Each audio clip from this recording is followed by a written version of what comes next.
Hi hello வணக்கம் மகளே. டே 2. ஆமாம், டே 2 கொடைக்கானலில் நாங்கள் எங்கே போக போகிறோம், என்ன பண்ண போகிறோம் அப்படின்றது தான் இந்த வீடியோவில் நம்ம பார்க்க போகிறோம். எஸ், இப்போது டைம் பார்த்தீங்கன்னா கரெக்டாக 6:45 ஆகுது. ஸோ நாங்கள் ஒரு ஸ்மால் ப்ராப்பர்ட்டி பக்கத்தில் தங்கியிருக்கிற இடத்துலேருந்து கொஞ்சம் பக்கத்தில் ஒரு 2 கிலோமீட்டர்ஸ் ஹைக்கிங் மாதிரி வாக்கிங் போகிறோம். அண்ட் இந்த மாதிரி ஒரு வே, இந்த மாதிரி ஒரு பாத்வே அப்படியே மேலே ஏறி போனால் ஒரு வியூ பாயிண்ட் இருக்கும் அப்படின்ற மாதிரி சொல்கிறாங்க. அப்புறம் குட்டீஸ் இங்கே போகிறாங்க, நாங்கள் இங்கே போகிறோம்.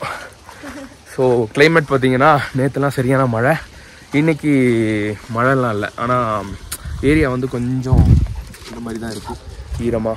இன்றைக்கி மழை மோஸ்ட்லி பெய்யாது அப்படின்னு தான் நினைக்கிறோம். அதனால் நாங்கள் நினச்சி வச்சுருக்கிற ஏரியா கவர் பண்ண முடியும். ஒரு 2-3 வில்லேஜஸ் பார்த்து வச்சுருக்குறோம். ஆனால் அந்த வில்லேஜ் பேர் என்ன? எஸ், வட்டக்கணல், பூம்பாறை, அப்புறம் பூக்கல் வில்லேஜ் அப்படின்ற ஒரு வில்லேஜ். அங்கே வியூ வந்து சூப்பராக இருக்கும் அப்படின்ற மாதிரி நிறைய பேர் சொல்லி கேள்விப்பட்டோம். சரி, ஓகே போகலாம் அப்படின்ற மாதிரி பிளான் பண்ணி வச்சுருக்குறோம் கைஸ். அண்ட் காலையில் சாப்பாடு பிரேக்ஃபாஸ்ட் எங்கே அப்படின்னா ஸ்டேலே பிரேக்ஃபாஸ்ட் ப்ரொவைட் பண்ணுவாங்க. காலையில் தோசை, இட்லி எல்லாம் இருக்கும். ஸோ அது சாப்பிட்டுட்டு அப்படியே கிளம்புற மாதிரி. லஞ்ச் மட்டும் வெளியே இங்கே நாங்கள் பார்த்துக்கிற மாதிரி இருக்கும். டின்னர் அகைன் இங்கே.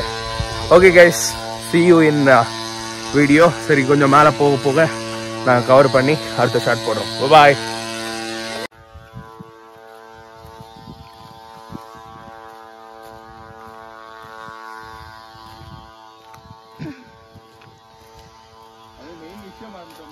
என்னதுமா?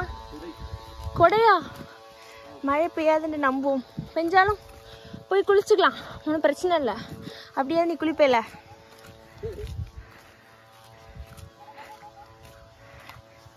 இங்கே எவ்வளோ அழகாக வராங்க பார்த்தியா, ட்ரெயின் டாக்ஸ் மாதிரி. ட்ரெயின் தான் வந்துரு சச்சு சச்சு, அதை அழுக்கு வா குட்டி வா. மட்டும் கொஞ்சம் மோசமாக இருக்கு. நான் ஆக்சுவலாக ஷூ எல்லாம் எடுத்துகிட்டு வந்தோம், ஆனால் ஷூ எல்லாம் போட முடியல. ஏன்னா இங்கெல்லாம் ஷூ போட்டால் அவள் தான் ஷூ நாசமாயிடும். சாச்சு வா போலாம், வா.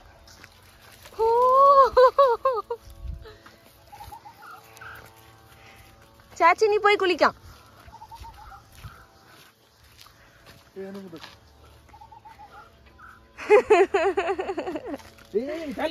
சாலி விடுவா, சாலி குட்டி, வா தரேன், வா.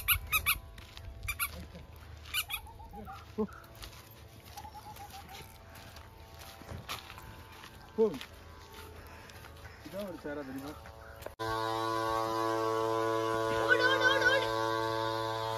இங்க மெயினான ஒரு விஷயம் என்ன அப்படின்னா, இங்க வந்து காட்டு மாடோட ரோமம் ஜாஸ்தியா இருக்கும் அப்படின்ற மாதிரி சொல்றாங்க. ஏன்னா நைட் ஒரு 10 o'clock ஆனா ஒரு இந்த மாதிரி ஒரு கம்பி போட்டுறாங்க. இந்த மாதிரி ஒரு கம்பி எல்லா இடத்துலயும் போட்டிருக்காங்க. ஒரு மைல்டு ஒரு ஷாக் அடிக்கும். இப்போ ட்ரைனிங் டாக்ஸ்க்குலாம் ஒரு சில டாக்ஸை ட்ரெயின் பண்ணணும்னா கழுத்துல வந்து ஒரு எலக்ட்ரிக் இது மாதிரி வச்சிருப்பாங்க. அது மாதிரி இந்த கம்பிலையும் ஒரு மைல்டு ஷாக் அடிக்கும். அது மாதிரி காட்டு மாடு வந்து அவங்க ப்ராப்பர்ட்டிக்குள்ள வரும்போது இந்த கம்பி பட்டுச்சுன்னா ஷாக் அடிச்சு அது திரும்பி போயிடும். அதனால இதைத்தான் இங்கே வந்து வால் காம்பவுண்ட்ஸாக யூஸ் பண்ணுறாங்க இந்த ஏரியாவெல்லாம். ஸோ எங்கள் ப்ராப்பர்ட்டிலையும் நாங்கள் இப்போ தங்கியிருக்கிற ப்ராப்பர்ட்டிலையும் சுற்றி இந்த மாதிரி கம்பி போட்டிருக்காங்க. காலையில் இன்ச்சா ஃபுல்லாக கம்பியாக இருக்கும்.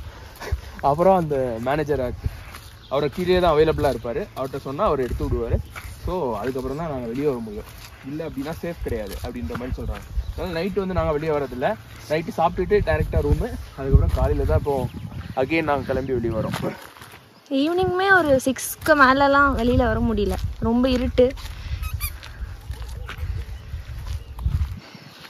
வியூ வந்து இப்போவே ரொம்ப அழகாக தான் இருக்குது. இதுவே ஒரு வியூ பாயிண்ட் மாதிரி தான் இருக்குது. ஆக்சுவலாக இன்னும் மேலே போகலான்னு நினைக்கிறேன். 2 கிலோமீட்டர்ஸ் போக சொன்னார். 2 கிலோமீட்டர்ஸ் போனீங்கன்னா ஒரு சின்ன வியூ பாயிண்ட் கிடைக்கும் அப்படின்னாரு. சரி, ஓகே போகலாம் அப்படின்ட்டு அதுவும் கிளம்பிட்டோம். Hi Charlie. ஹாய். எல்லாமே ஷாக் அடிக்கிற மாதிரி வச்சிருக்காங்கடா. சார்லி வந்து ஹாய் சொல்லிட்டு போனா பத்தியா.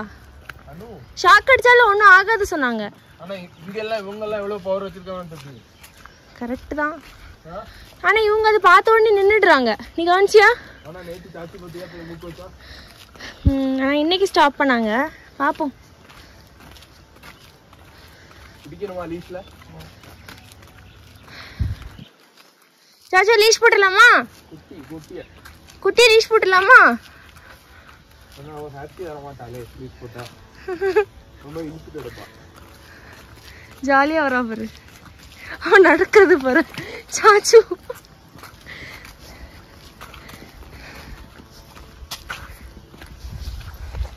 ஃபைனலாக அந்த பாத்வே நடந்து நாங்கள் ஒரு லொக்கேஷன் ரீச் ஆகிருக்கோம். இதுக்கு மேலே வழி இல்லை ஆக்சுவலாக. செம்ம மிஸ்ட்டு சுற்றி, வீடியோவில் தெரிகிறத விட நேரில் நல்லா மிஸ்ட்டாக இருக்குது. அண்ட் ஒரு சுற்றி ஒரு க்ரீனரி, ஏதாவது புதக்குழி பழைய படத்தில் இருக்கிற மாதிரி புதக்குழி இருக்குமான்னு கூட தெரியல. இதனால நடந்து போகிறோம், பார்த்தா கவனமாக தான் நடக்கிறோம். இன்னும் மேலே போகலாம், ஆக்சுவலாக ஸ்லோப்பாக மேலே போகலாம். ஆனால் போனால் வழி தெரியாது, அதுதான் பிரச்சனை. இந்த 2 குட்டீஸ் வந்து அவங்க பாட்டுக்கு போயிட்டே இருக்காங்க. ஆக்சுவலாக சார்லி கம், அவங்கெல்லாம் இங்கே தான் இருக்கிற மாதிரி உள்ள கம். பார்த்தீங்களா, இது ஒன்று இருக்கிறதுனால எங்கே போனாலும் ஆமாம் சார்லியை நான் கூப்பிட்டா வந்துடுவா, இந்த மாதிரி வந்துடுவான். ஓகே கேஸ், அவ்வளோதான். ஆக்சுவலாக நான் இந்த சைடு ஏதோ போட்டிருக்காங்க, ஒரு ராக்கு மாதிரி இருக்குது. இது மேலே ஏறினோன்னா கொஞ்சம் கூட ஒரு சிட்டி வியூ தெரியும் அப்படின்னு நினைக்கிறேன். அவ்வளோதான். நீங்கள் யாராவது இந்த ஸ்டேயில் இருந்தீங்க அப்படின்னா அவங்கள்ட்ட கேட்டிங்கன்னா அவங்க ஒரு வழி சொல்லி காமிச்சு தருவாங்க. அந்த வழியில் ஒரு 2-3 கிலோமீட்டர்ஸ் மேலே வந்தீங்கன்னா அந்த மாதிரி ஒரு பியூட்டிஃபுல்லான பிளேஸ் கிடைக்கும். வர வழியெல்லாம் நிறைய இருந்துச்சு. கேரட்லாம் வழியில் அப்படியே போட்டுருந்தாங்க. நம்ம ஊர் மார்க்கெட்லலாம் கேரட் வந்து ஒரு சின்ன அடிபட்டுருக்கும்ல, அந்த மாதிரி உள்ளதெல்லாம் குவாலிட்டி செக் பண்ணி தூக்கி போடுற மாதிரி ரோடு ஃபுல்லாக கேரட்டு சைடெலாம். அதுலேருந்து ஒன்று எடுத்து நாங்கள் சாப்பிட்டோம், அவ்வளோ சூப்பராக இருந்துச்சு கேரட். சீரியஸாக கேஸ், நல்லா நீங்கள் வந்தீங்கன்னா இங்கெல்லாம் வரலாம். நீங்கள் ஒரு நல்ல ஒரு எக்ஸ்பீரியன்ஸாக இருக்கும். நல்லா இப்படி தோசை சாப்பிடுவேன்னு நினச்சி கூட பார்க்கல, சூப்பராக இருக்குல்ல.